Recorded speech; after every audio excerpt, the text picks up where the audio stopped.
Pero hindi ibig sabihin na wala ang cancer. Cancer is still there. Ang mga demonyo nag-cause ang naglayasan. Kasi ibig sabihin, hindi nalalala yung cancer mo. Hindi na nila pwedeng palalain kasi pinalayas mo sila. So, ang gagawin mo ngayon is palalayasin yung sakit. Di ba? Paano mo palayasin yung sakit? Kukuman mo yung sakit, umalis. I-charge mo yung mga angels na palayasin itong mga sakit na to. Di ba? Kasi kung ano man yung cancer na yan, ano man ang tinamaan sa cancer, ano man like buto, like blood, kung anong parte ng katawan na tinamaan, kailangan yan ay sinasabi mo, palayasin mo. Tapos, anong gagawin? Bakit kailangan mo yung Word of God? Kasi iyan ang idideklara mo. Di ba? Kasi hindi kikilos ang mga anghel kung hindi mo dineklarang salita ng Diyos. Tama? You have to declare the Word. Pagkatapos makikita mo yun, mawawala yung cancer. Are you ready? Are you ready for spiritual revival? For healing miracles in your life? For blessings and financial breakthroughs? Are you ready for a deeper relationship with God? Welcome to our program, Living the Blessing by Terry Chang Ministries.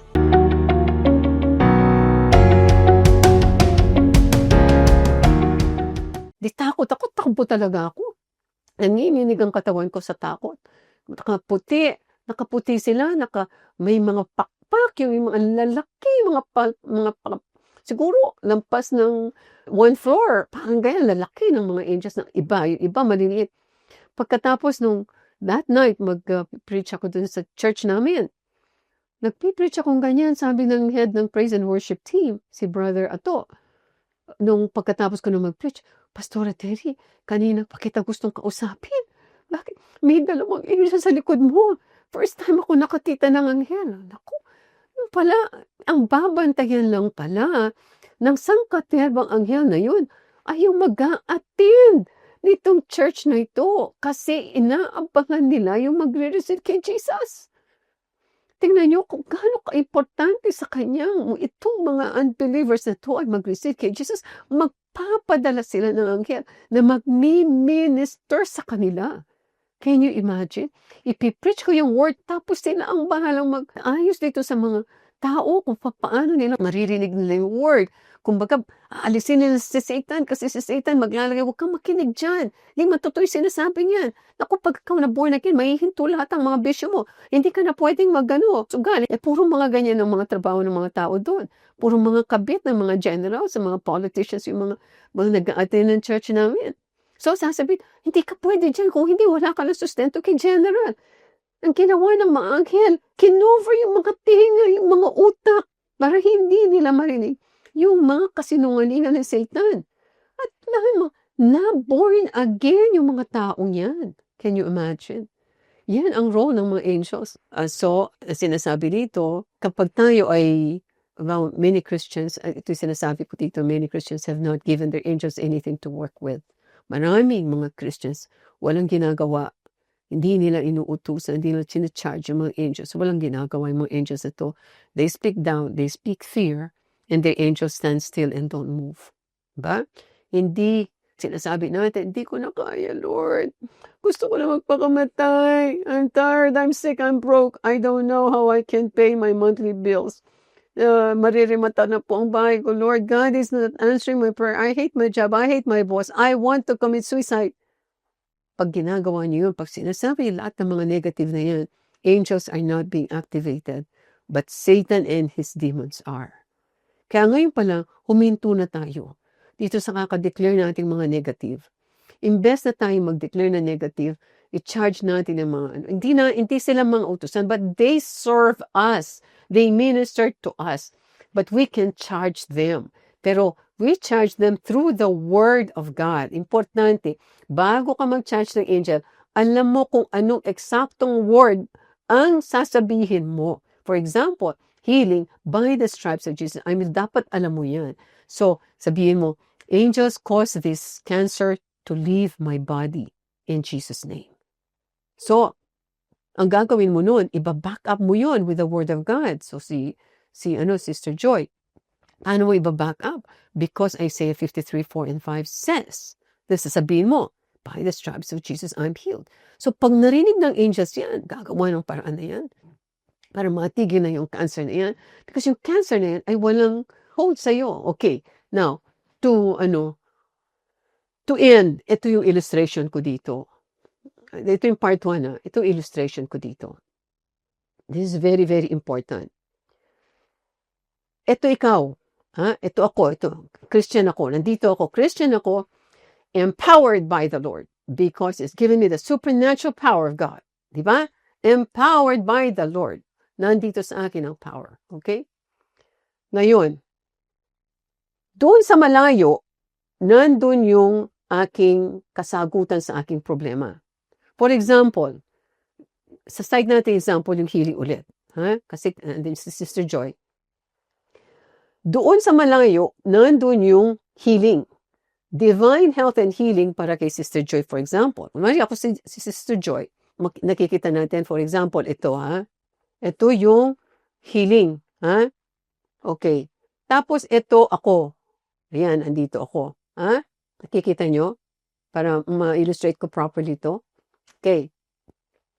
So ito healing. Pwede itong maging financial breakthrough. Pwede kung anong problema nito, nandito yan. Yan ay pinangako na ni God. Yan ay binigay na sa iyo. It is all deposited in your spirit. Okay? Pero for the sake of illustration, nandito siya. Andito siya. Nandito siya. Itong inahangad mo ay nandito siya. At ikaw ay nandito. So, dapat kasi, di ba, kailangan makita natin. Di ba? Kailangan makita natin. Maintindihan natin ang word, di ba? Declare natin ang word. Maintindihan natin ang word, di ba? Ganyan.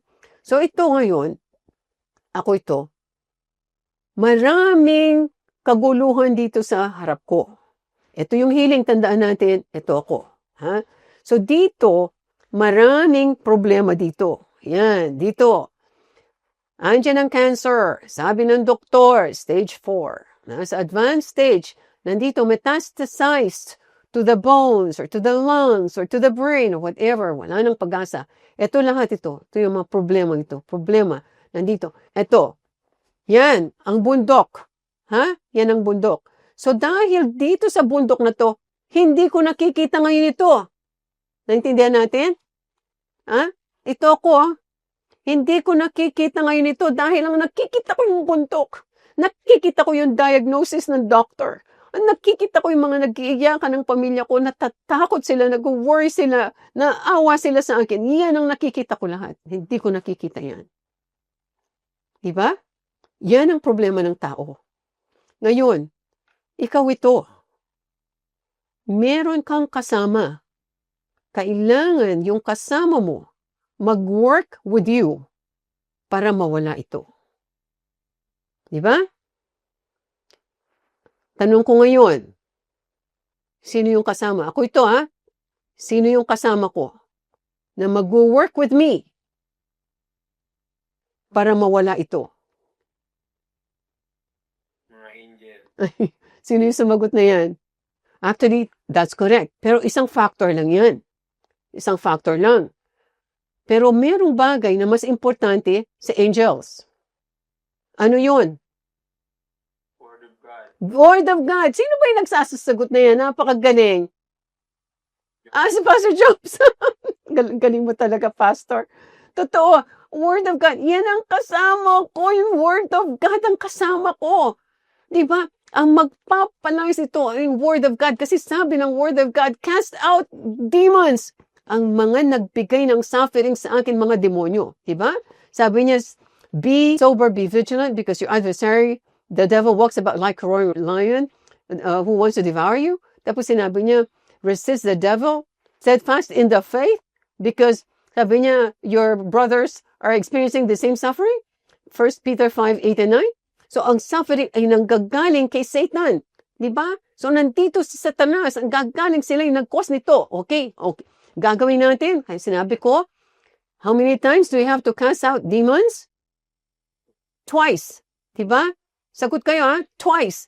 1 in the morning, 1 in the evening. At least kahit kung marami pang beses, pwede rin. Pero hindi kayo magdodwell doon. Alam nyo lang, may power kayo over them at kailangan silang lumayas, inuutusan yung lumayas. They have no choice but to disappear from your life. Okay, so ika-cast out mo yung mga demonyo na nag-cause itong cancer na ito. Pero hindi ibig sabihin na wala ang cancer. Cancer is still there. Ang mga demonyo nag-cause ang naglayasan. So, ibig sabihin, hindi nalalala yung cancer mo. Hindi na nila pwedeng palalain kasi pinalayas mo sila. So, ang gagawin mo ngayon is palalayasin yung sakit. Di ba? Paano mo palayasin yung sakit? Kukuman mo yung sakit, umalis. I-charge mo yung mga angels na palayasin itong mga sakit na to. Di ba? Kasi kung ano man yung cancer na yan, ano man ang tinamaan sa cancer, ano man like buto, like blood, kung anong parte ng katawan na tinamaan, kailangan yan ay sinasabi mo, palayasin mo. Tapos, anong gagawin? Bakit kailangan mo yung word of God? Kasi iyan ang idideklara mo. Di ba? Kasi hindi kikilos ang mga anghel kung hindi mo dineklara ang salita ng Diyos. Tama? You have to declare the word. Pagkatapos makikita mo yun, mawawala yung cancer. Amen? So, ang factors ito ay ikaw, because you're born again, nandito si Jesus sa'yo, nandito ang God the Father, nandito ang Holy Spirit, nandiyan ang mga angels na tutulong sa'yo. And, ang gagamitin mo is the Word of God. Wala ka namang ibang gagamitin. Yan lang ang pinapagamit because faith, this is faith. Faith comes by hearing and hearing by the Word of God. Yan po yung assignment ng bawat isa. Kung ano man ang problema nyo, maghanap na kayo ng scripture. Tapos yung sinabi ko sa inyo, palayasin ang mga demonyo. Next meeting, ituturo ko yung step by step talaga kung papaanong gagawin. Kung papaanong maging successful. Napakaganda po nung dapat ituturo ko ngayon. Kaya lang, sabi ni Lord sa akin, yung foundation muna ng faith ang ituturo ko. This is the first time ko talagang nag-dwell sa faith. At isasama ko na yung teaching sa angels. So magpipray na tayo. Amen. Pastor, magpipray na ba ako? Magpipray na habang nandiyan ang anointing natin. Meron tayong anointing oil. Very, very important. Yung anointing oil natin, huwag niyong iti-take lightly yung anointing oil. Hindi po kami kumikita dyan sa anointing oil na yan. Naku, kami ay tumutulong. Nai-istorbo po ng sobra-sobra si Pastor Noemi dahil siya pa yung nagpupunta dun sa courier office para lang i-send yung mga coil. Kaya lang po, gusto namin tumulong talaga. Amen. So, pagpipray ko kayo lang tapos magdudwell tayo sa kay Sister Joy. Tulungan niyo ako mag-pray sa kanya by faith. Para magmamanifest ang healing ng Panginoon at magiging living testimony siya dito sa kaharian ng Diyos.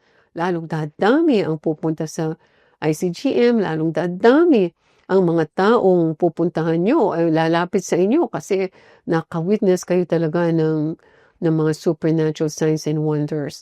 Kaya yan po, gagamitin kayo, i-equip kayo talaga ng Panginoon kung papaano gampanan itong mga purposes niya sa ating buhay. Amen. So, pikit po natin ang mga mata natin. Sister Joy, stay put ka lang dyan, ha? Nandyan ba siya? Nakikinig ba? Pastora Noemi, okay. Heavenly Father, maraming pong salamat dito sa tinuro niyo sa amin. Alam po namin, without faith, we cannot please you. Napaka-importante po nito kasi ang buhay ng isang Kristiyano ay naka-evolve dito sa pananampalataya. Kung kami ay naniniwala, then we get all the blessings. Kung hindi kami naniniwala, we get nothing. Napakadali po ng hindi maniwala kasi nandito kami sa kamunduhan na puro negative ang nangyayari, puro kamalasan, puro curse ang nakikita namin, kaliwat kanan, yung mga nawi-witness po naming nangyayari sa aming bansa na ang mga leaders namin ay nag-fail sa pag-lead sa amin dahil sa corruption. Itong mga taong nakikita namin na bigla nilang magpapakamatay, mga bata na they have the whole world in front of them. Tapos bigla na lang silang masisiraan ng ulo at sila ay magpapakamatay. O itong mga earthquakes, o mga floods, o mga itong kalamidad na nangyayari, yung mga super typhoons na nagdadatingan. 1 month ago, the strongest typhoon daw ever ay pupunta sa Hong Kong. strongest typhoon ever to be experienced in Hong Kong. Tapos, kausap ko yung aking helper, si Herbert. I'm sure naririnig siguro si Herbert, nakikinig siya siguro ngayon. At tinawagan ko siya because we were in Manila. Sabi ko, Herbert, mayroon daw parating na typhoon, super typhoon. Sabi ko, natatakot ka ba? Hindi po. Bakit po ako matatakot? Typhoon lang yan. Kahit ba super typhoon. Bakit po ako matatakot? May Diyos ako. Yan ang faith. Naku talaga, kaya walang mga problemang nangyari dito sa aming mga properties. Meron mga minor, pero yung mga talagang dadagsaan ka ng mga yung magigiba, mawawala yung mga roof mo or whatever, hindi po nangyayari yan. Dahil dito sa paniniwala namin sa Panginoon na kung anong sinabi niya dito sa Biblia, yun lang ang katotohanan at wala nang iba. Anything else is deception from the enemy. Anything else is a lie from the enemy. Yung sinabi ng mga, for example, ng mga doktor, pag ikaw ay nasa stage 4 or advanced stage ng cancer, wala nang kagalingan yan or wala nang pag-asa yan. Dahil mamamatay ka na lang, you are given parang taning na lang, ilang buwan or whatever. Yan po ay dakilang kasinungalingan. Dahil ang katotohanan ay ibinigay na ni Jesus ang kagalingan na yan sa atin, sa mga anak niya. Kasi ayaw makita ni Jesus na maghirap ang mga anak niya. Ayaw niya makita masaktan ang mga anak niya. Kasi parang siyang nasasaktan kapag tayo nasasaktan. Kapag tayo nagigipit, parang siya yung nagigipit. Kaya gusto niya tayong tulungan kasi mahal na mahal tayo. But He cannot violate His word. He has already given His word to us. Hindi niya pwedeng baguhin ang salita niya. Pag sinabi niya, faith ang kailangan, for by grace you have been saved through faith. For by grace you have been healed through faith. For by grace you have prospered through faith. Yun na po yun. Wala ng ibang paraan. Kailangan ay pananampalataya. Kaya ginawa ni Lord yan para maging close tayo sa Kanya. Kaya po ginawa ng Panginoon yan para tayo lumapit sa Kanya. Kapag tayo may mga problema, may mga suliranin, tayo lalapit sa Kanya. Hindi para humingi, kasi binigay na niya yan sa atin. Kundi sasabihin natin sa Kanya yung salita niya. Kasi yung pag sinabi namin, Lord, ang salita mo, sabi niya, your word shall not return to you void, but it will accomplish what it says it will.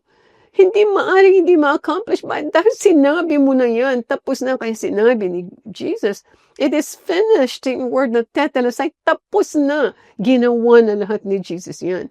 So hindi po kami dapat mag-alala. Hindi kami dapat mag-worry. Kasi ang faith of this world is to cease to believe. Kailangan makita namin ang kagalingan bago kami gagaling. Bago ako maniniwalang magaling na ako. No, hindi ganyan ang faith of God. Ang faith of God is to believe, is to see. Maniwala ka muna. And then you will see your healing take place. Kaya hindi po tayo kahit mag-aalala. Kahit nakamo siya yung 4th stage 4, kung ano-ano mang sinasabihin ng doktor na yan. Kahit ano pang pain ang dinadanasan, ang gagawin po sa mga pain ay papalayasin namin. Kasi yan ay teritoryo yan ni Satan. May karapatan kaming palayasin. Dahil sinabi niyo sa Mark 11:23, whoever says to this mountain, kahit gaano kalaking bundok, ang bundok means problema, kahit gaano kalaking problema, whoever says to this mountain, be removed and be cast into the sea.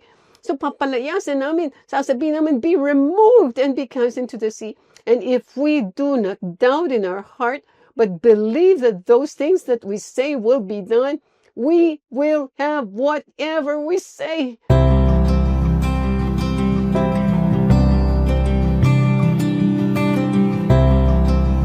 Sa mga nais pong sumulat, magbigay ng testimony, or may prayer request, isa pong malaking karangalan na kami makapaglingkod sa inyo. Kayo po ay maaaring pumunta sa aming website sa www.terrychang.org. Inuulit ko po, www.terrychang.org. Maraming salamat po. Hi, si Pastora Terry Chang po ito. Nawa po ay na-bless kayo sa mensahe ng Panginoon para sa araw na ito dito sa aming programang Living the Blessing ng Terry Chang Ministries. Ang sabi po sa John 8:32, you shall know the truth, and the truth shall set you free. Kung gusto mo ng kalayaan, tatanggapin mo si Jesus at ililid kita dito sa prayer na to. Your life will never be the same again. Dadaloy ang kanyang buhay, ang kanyang presensya sa lahat ng areas ng iyong buhay. So, ipikit mo ang iyong mga mata kung ikaw ito at ililid kita dito sa prayer. And pray it from the heart as if it is your own. Heavenly Father, patawarin niyo po ako sa lahat ng aking mga kasalanan. Marami pong salamat sa pagpapatawad ninyo. Jesus, kailangan kita. Come into my life and be my Lord and Savior. Holy Spirit, change me, mold me, transform me into that person that you designed and created to be. Amen. Ayan, born again Christian ka na. Congratulations. Tandaan niyo po, mahal ko kayo at mahal kayo ng Panginoon. God bless you.